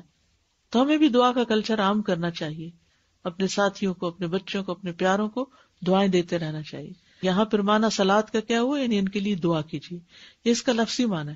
لیکن لفظی معنی بھی اسی لیے ایسا ہوتا ہے کہ اس کے اندر بھی ایک روح ہوتی ہے اس کام کے کرنے کی۔ نماز کا اصطلاحی معنی کیا ہے؟ نماز قولی اور فعلی عبادت ہے۔ قولی اور فعلی عبادت ہے جو تکبیر کے ساتھ شروع کی جاتی ہے اور تسلیم کے ساتھ ختم کی جاتی ہے۔ اگر اس کو صرف لفظی معنوں تک چھوڑ دیا جاتا تو جیسے کچھ لوگوں نے کیا ہے، نہ سمجھو نے، ان کا کہ جی ہم نماز پڑھتے ہیں، بھی کیسے پڑھتے ہیں؟ ہم کرسی پہ بیٹھے بیٹھے ہی دعائیں کر لیتے ہیں، ہماری نماز ہو جاتی ہے۔ نہیں، ایسے تھوڑی نماز ہوتی ہے۔ یہ تو آپ نے نماز کو صرف لفظی معنوں میں لیا، لیکن نماز پراپر اسٹرکچرڈ چیز ہے، رائٹ؟ مثلاً ویسے بھی آپ دعائیں مانگتے ہیں، لیکن ایک خاص فریم ورک کے اندر خاص ایکشنز کے ساتھ دعائیں جو مانگی جاتی ہیں وہ عبادت نماز کہلاتی ہے۔ تو آپ تعریف پہ غور کیجئے، نماز قولی اور فعلی عبادت ہے۔ پیچھے ہم نے جو عبادت کی اقسام پڑھی تھی یاد ہے؟ کون کون سی قسم ہے عبادت کی؟ قلبی، شابش، لسانی، عملی۔ ٹھیک ہے، تو نماز کون سی عبادت ہوئی؟ قولی اور فعلی۔ قولی فعلی یعنی زبان سے بھی ہم پڑھتے ہیں اور ایکشن بھی ساتھ ہوتے ہیں۔ اچھا، کچھ لوگوں کو میں نے دیکھا خود اپنی آنکھوں سے، اتفاق کی بات ہے، یہ نہیں کہ کسی کا جائزہ لینے کے لیے دیکھا، ایسے میں بیٹھی ہوئی تھی، میری نظر کسی پڑی، وہ نماز پڑھ رہی تھی، اور لٹرلی ان کے دونوں ہونٹ جو تھے شروع سے آخر تک بند تھے. تو مجھے سخت کوفت ہوئی. میں نے کہا یہ کیا ہو رہا ہے؟ کیا یہ دل میں نماز پڑھ رہی ہیں؟ نماز صرف دل میں نہیں پڑھی جاتی، یاد رکھیے. ہو سکتا ہے کوئی شخص یہ غلطی کر رہا ہو، اور اگر کوئی ایسا کر رہا ہو تو اس کو بتائیے کہ یہ بولنے والی عبادت ہے، اس میں بولنا پڑتا ہے. اور بولنے کے لیے کیا ہلانی پڑتی ہے؟ زبان، بس. ہونٹ، عربی میں تو جو مخارج ہیں آپ کے، ان میں ہونٹ ہلائے بغیر چند ہی لفظ بولے جا سکتے ہیں.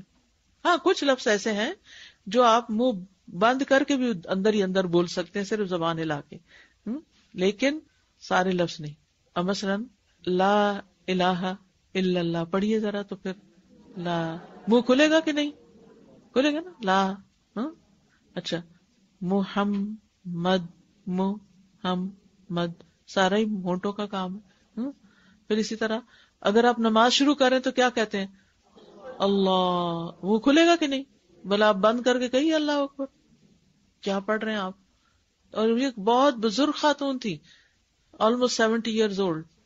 اب مجھے پریشانی ہوئی کہ اللہ خیر کرے، کیا ساری زندگی انہوں نے ایسی نماز پڑھی ہے یا بڑھاپے میں آ کے تھک گئی ہیں؟ اور ہوتا نا ہم سبھی تھک جاتے ہیں وقت کے ساتھ ساتھ، تھک گئی ہیں اور اس وجہ سے وہ ہونٹ نہیں ہلا رہی. تو نماز جو ہے وہ یعنی اس طرح نہیں پڑھنی کہ وہ زبان نہ ہلے یا بات نہ کرے. آپ کیا کر رہے ہوتے ہیں؟ اپنے رب سے بات کر رہے ہوتے ہیں. ٹھیک ہے.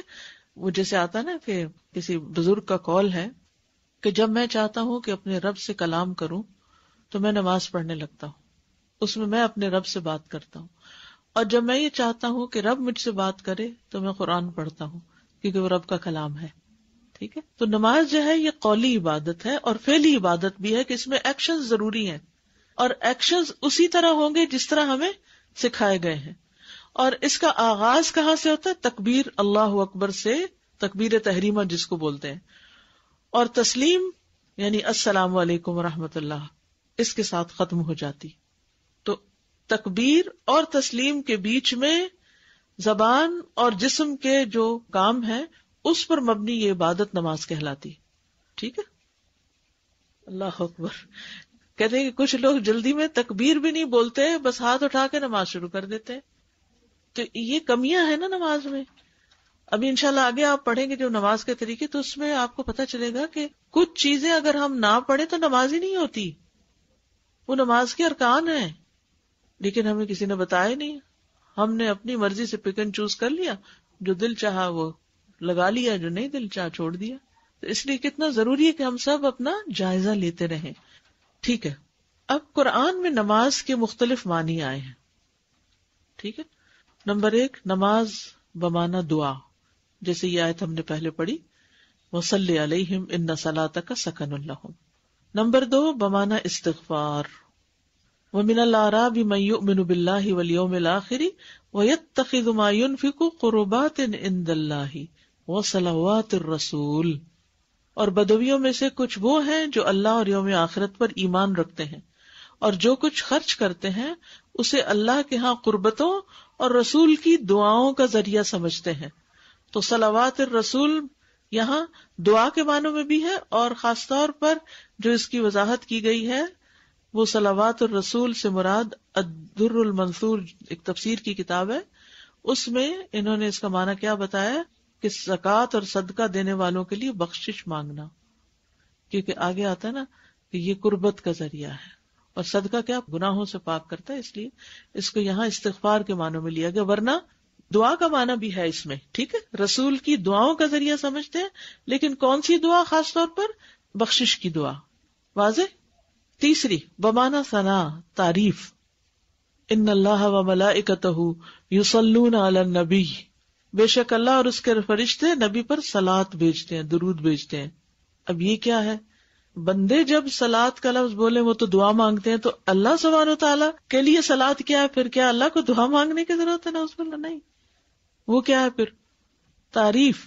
یاد رکھیے. تو صلاۃ کا لفظ قرآن میں دعا کے علاوہ کس معنی میں استعمال ہوا ہے؟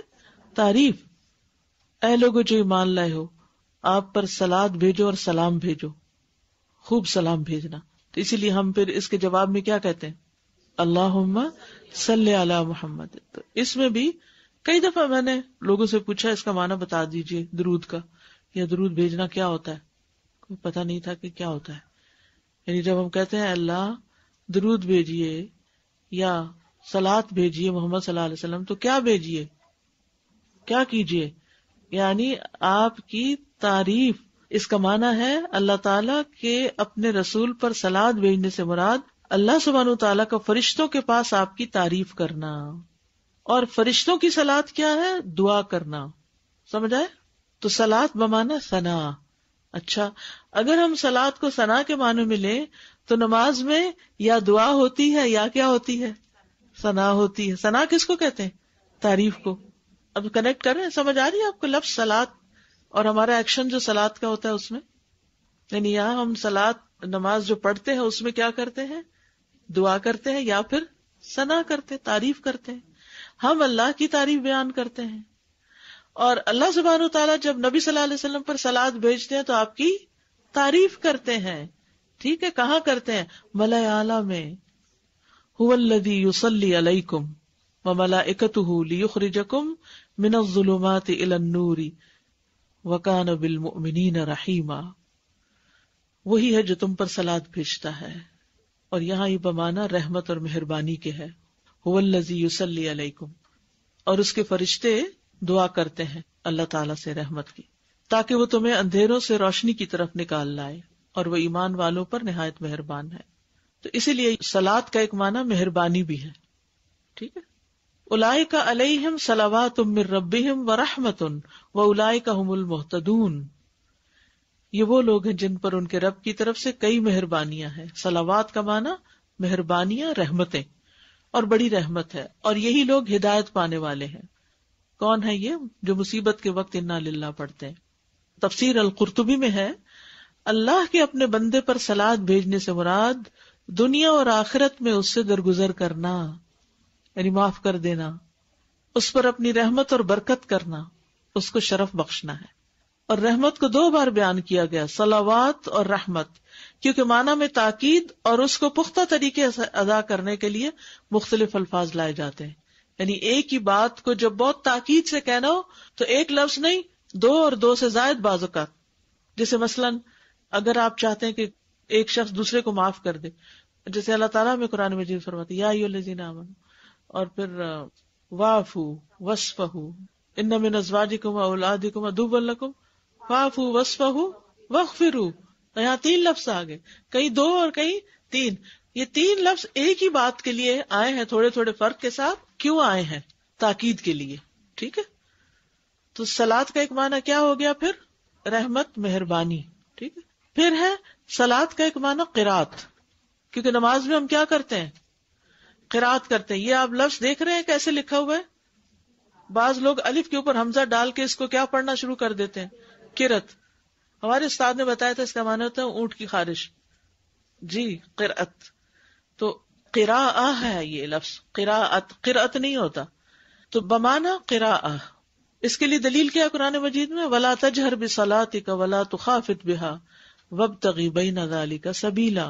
اور اپنی نماز نہ بلند آواز سے پڑھو نہ اسے پست کرو، اور اس کے درمیان کوئی راستہ اختیار کرو. تو لا تجہر بصلاتک یعنی اپنی قرات اونچی آواز سے نہ کرو، یعنی نماز میں جو کچھ پڑھ رہے ہو اس کو اونچا نہ کرو، یہ مراد ہے. یعنی بہت اونچی اونچی آواز سے نہیں پڑھو، درمیانی آواز ہو. اور صلی اللہ کا معنی ایک جنازہ پڑھنا بھی ہوتا ہے. ولا تصلی علی احد منہم مات ابدا، اور ان میں سے جو کوئی مر جائے اس کا کبھی جنازہ نہ پڑھنا. کس کی طرف اشارہ ہے؟ کس کا نہیں پڑھنا؟ منافقین کا. ٹھیک ہے، اتنی بات سمجھ آ گئی؟ اگر کسی کو کوئی بھی مس انڈرسٹینڈنگ ہے یا کہیں بات سمجھ نہیں آئی تو موسٹ ویلکم. یہ سارے جو معنی یہاں پہ مذکور ہیں یہ سب قرآن کریم میں صلاح لفظ کے ڈفرینٹ معنی ہیں، لیکن ہم تو اس لفظ کو اس طرح اپلائی نہیں کر سکتے، جیسے یوز ہوا ہے ویسے ہی اپلائی ہوگا. وہی یعنی کہ جو پہلے اس کی اصطلاحی تعریف اسی لیے بتائی گئی ہے کہ دعا ہے کیونکہ نماز میں دعا ہوتی ہے، ثنا ہے کیونکہ نماز میں ثنا ہوتی ہے، رحمت ہے کیونکہ جب بندہ نماز کے لیے کھڑا ہوتا ہے اللہ کی رحمت متوجہ ہوتی ہے، رحمت حاصل کرنے کا ایک ذریعہ.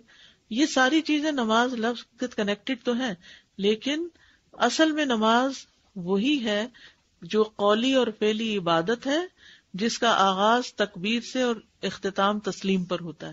یہ ہے اصل بات. ہو سکتا ہے آپ سمجھ رہے ہو کہ یہ ٹو مچ ہو گیا ہے، لیکن یہ وضاحت بہت ضروری تھی کیونکہ آپ لوگ قرآن کے بھی طالب علم ہیں نا، اور یہ سب چیزیں ہم وقتاً فوقتاً استعمال کرتے ہیں. نماز قولی اور فعلی ساتھ قلبی بھی تو ہوتی ہے.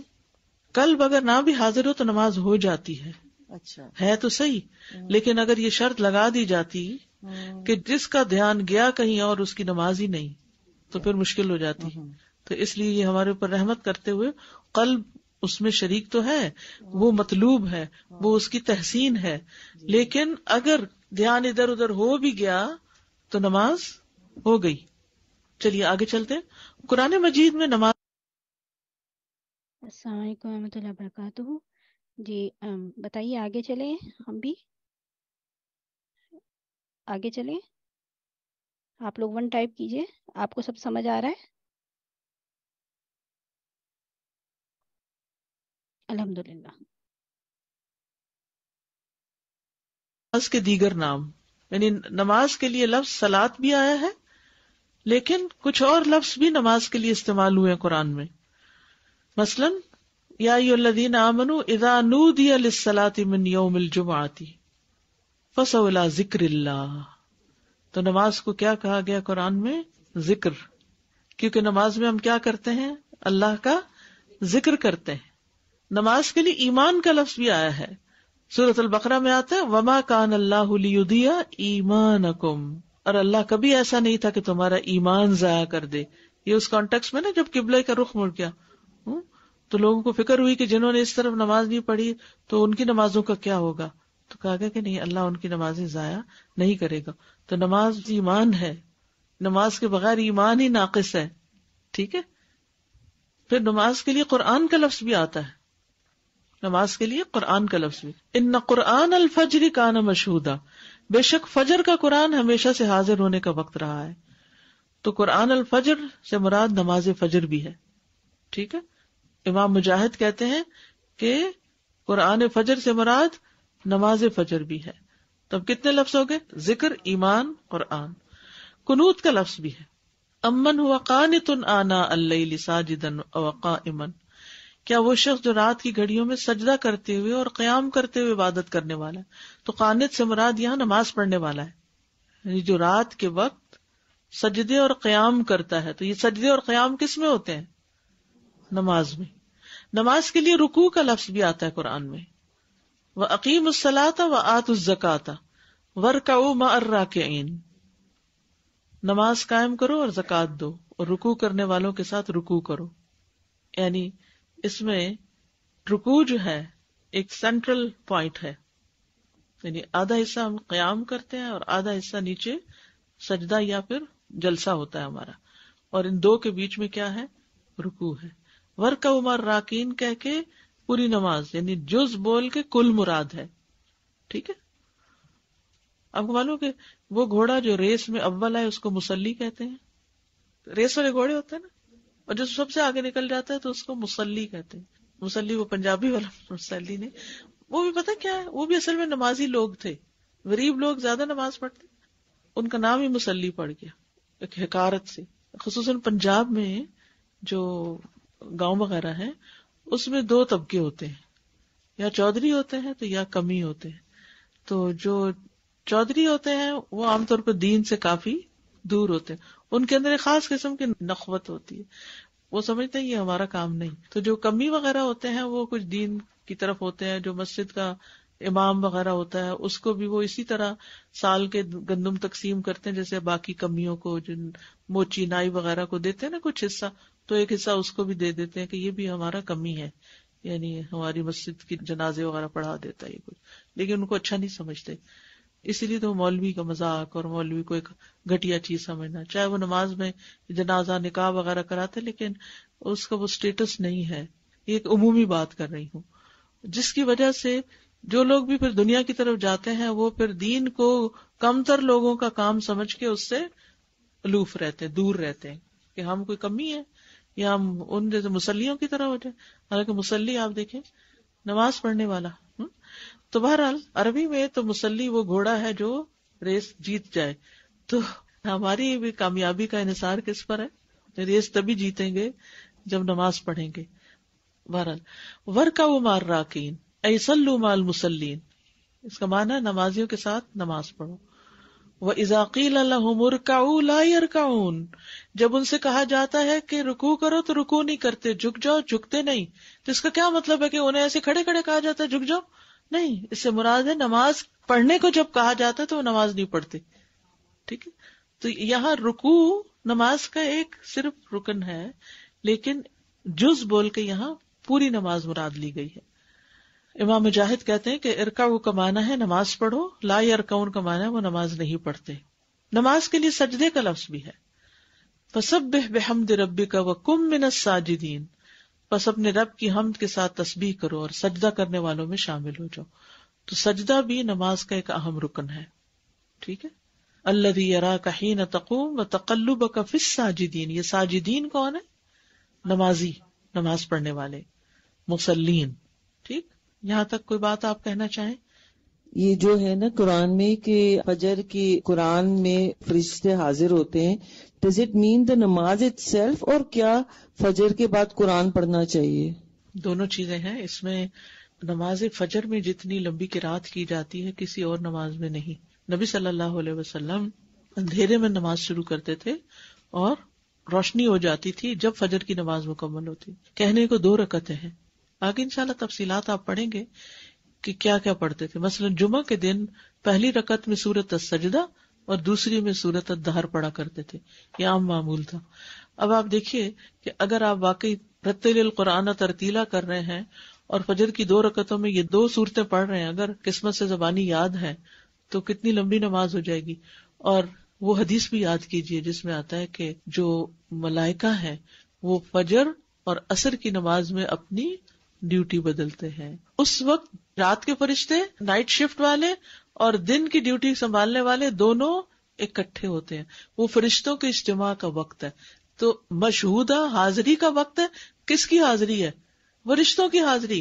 یعنی اس وقت فرشتے خاص طور پہ دیکھ رہے ہوتے ہیں، اور جب واپس جاتے ہیں تو اللہ تعالیٰ کو تو معلوم ہے کہ کہاں سے آئے ہیں، لیکن اللہ تعالیٰ نمازیوں سے ایسی محبت کرتے ہیں، ان فرشتوں سے پوچھتے ہیں کہ تم نے میرے بندوں کو کس حال میں پایا؟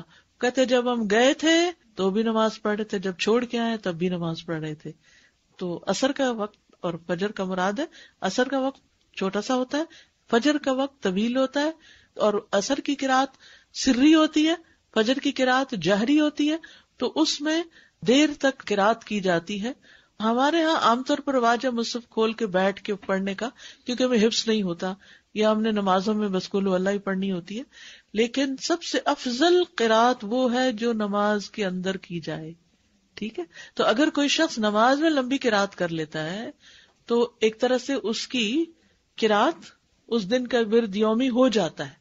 ٹھیک ہے، اسی لیے جو اسلاف تھے وہ تہجد کی نماز میں اور فجر میں دن کا کوٹا پورا کر لیتے تھے. تو ہم چونکہ وہ 2 نہیں کر پاتے تو اس لیے ہمیں کس چیز کی ضرورت پیش آتی ہے؟ پھر فجر پڑھ کے پھر ہمیں بیٹھ کے مصحف کھول کے پڑھنا ہوتا ہے. اس میں کوئی حرج نہیں ہے، مصحف کھول کے پڑھنا بھی پسندیدہ ہے، لیکن افضل نماز کے اندر کی تلاوت ہے. تو خوش قسمت ہے حافظ لوگ کہ جو نماز میں زبانی سب کچھ لمبی لمبی صورتیں پڑھتے رہتے ہیں. واضح؟ جو فرشتے اوپر جاتے ہیں نا عصر کے نماز کے وقت، is it immediately after the اذان وین وی سے دا صلاۃ، اور از اٹ آفٹر صلاۃ جب ہم نماز پڑھ لیتے ہیں؟ جی، اس لیے دیر سے نہیں پڑھنی چاہیے، ورنہ وہ چلے جائیں گے اور آپ کی غیر حاضری نہ لگے. کیونکہ وہ نماز کس کی شمار ہوتی ہے؟ جو تاخیر والی ہے، منافق کی. ٹائم پر نہیں پڑھتا، لیٹ کر کے پڑھتا. تو اول وقت میں جو اثر پڑھی جاتی ہے اس وقت. جی میں کہہ رہی ہوں، ہم نماز شروع کرتے ہیں، basically we have intention and all those things, right? تو ہم اپنی طرف سے بہترین کرتے ہیں. نماز دعا ہے، ہمیں کیسے پتا چلے کہ ہماری دعا قبول ہو گئی ہے and we will get what we are expecting? جی وہ انشاءاللہ قیامت کے دن پتہ چل جائے گا. Not before that. نہیں، کوئی غیب کا علم، کوئی وحی آنی بند ہو گئی ہے نا. نہیں، ایک چیز ہوتی ہے نا، آپ ایک کام کر رہے ہیں، you see something happening, آپ کا کانفیڈینس بڑھ جاتا ہے. جی تو اس سے پتہ چل جائے گا نا. ورنہ یہ کہ ہم کرتے رہے. آپ دیکھیں اگر ہم غور کریں تو ہماری زندگی میں کئی چیزیں ہو چکی ہوتی ہیں، لیکن ہم ریئلائز نہیں کرتے کہ یہ ہم نے کبھی دعا مانگی تھی. ہم اپنی دعا مانگ کے بھی بھول چکے ہوتے ہیں. عصر کی نماز کے 2 ٹائمنگز ہیں، ایک ارلی اور ایک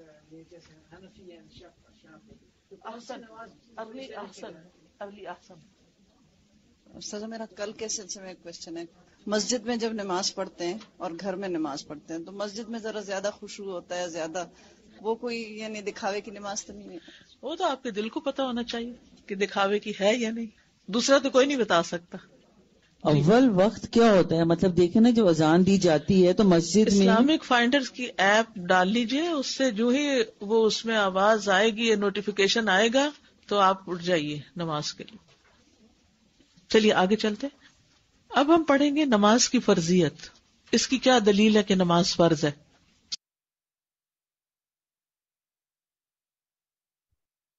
اعوذ باللہ من الشیطان الرجیم, بسم اللہ الرحمن الرحیم. نیکسٹ لیسن کو انشاءاللہ نیکسٹ کلاس میں کریں گے. آج یہیں تک ہی کافی ہے, تو انشاءاللہ اس کو تھوڑا سا ہم دیکھ لیتے ہیں کہ ہم نے کیا کیا سیکھا ہے. بسم اللہ. دعاؤں کو انشاءاللہ بعد میں دیکھتے ہیں. تو نماز کے لغوی معنی کیا ہیں؟ آپ لوگ چیٹ لائن پہ لکھیں نماز کے لغوی معنی. دعا کے ہیں, اور دعا اپنے مانگنے والے کو فائدہ دیتی ہے. الحمدللہ. نماز کے اصطلاحی معنی کیا ہیں؟ قولی اور فعلی عبادت.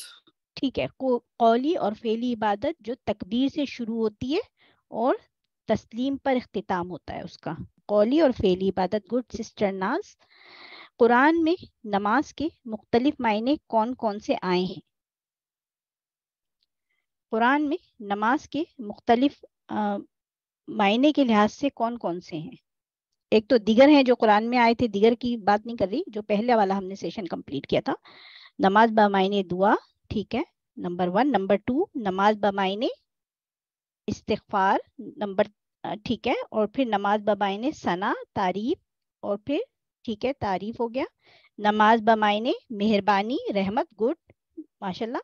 اور نماز بمعنی قراءت. آج آپ لوگوں نے ایک نئی بات کوئی سیکھی تھی, کیا سیکھی تھی؟ قراءت یا قرت؟ قراءت, ٹھیک ہے. تو قرت نہیں ہے. قرت ویسے کس کو کہتے ہیں؟ استاذہ نے بتایا تھا نا, قرت. اگر ہم قرت کہہ دیں گے تو وہ کیا ہے؟ اونٹ کی کھجلی, اونٹ کی خارش یا اونٹ کی کھجلی کو. ٹھیک ہے, گڈ. اور پھر آخری جو ہم نے پڑھا اس کے اندر نماز بمعنی جنازہ. گڈ ماشاءاللہ, تبارک اللہ. اچھا, استاذہ نے ایک سوال یہ بھی کیا تھا کہ آپ یہ کورس کیوں کر رہی ہیں؟ آپ لوگوں کا کیا خیال ہے, آپ کیوں کر رہی ہیں؟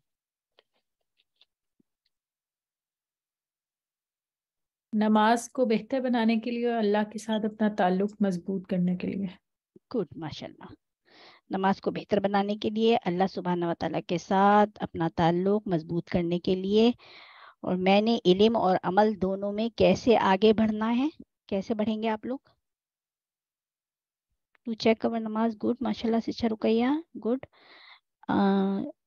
علم اور عمل میں کیسے آگے بڑھنا ہے, سیلف چیک کے لیے. اوکے, نماز میں کہاں کمی ہے.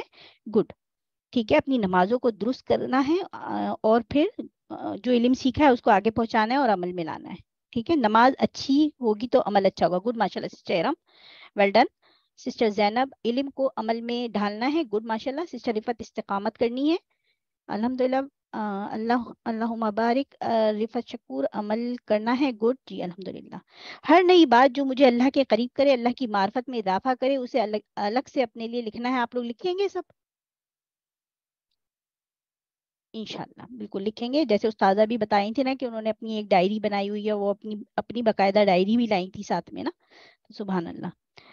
تو سوچ, عمل اور دل کی کیفیت میں تبدیلی لانی ہے. اور ہماری جو نمازیں ہیں, دعاؤں کو مانگنے اور تلاوت قرآن میں کیسے بہتری آ سکتی ہے, اس پر کام کرنا ہے. انشاءاللہ آ جائیے. اب ہم اپنی دعا کی طرف آتے ہیں. آج کی جو ہماری دعا ہے, تو نماز کی جو ابتدا ہوتی ہے وہ کس سے, آغاز کس سے ہوتا ہے؟ تکبیر سے, اور پھر تسلیم پر اختتام ہوتا ہے, یعنی السلام علیکم. تو تکبیر کیا ہے؟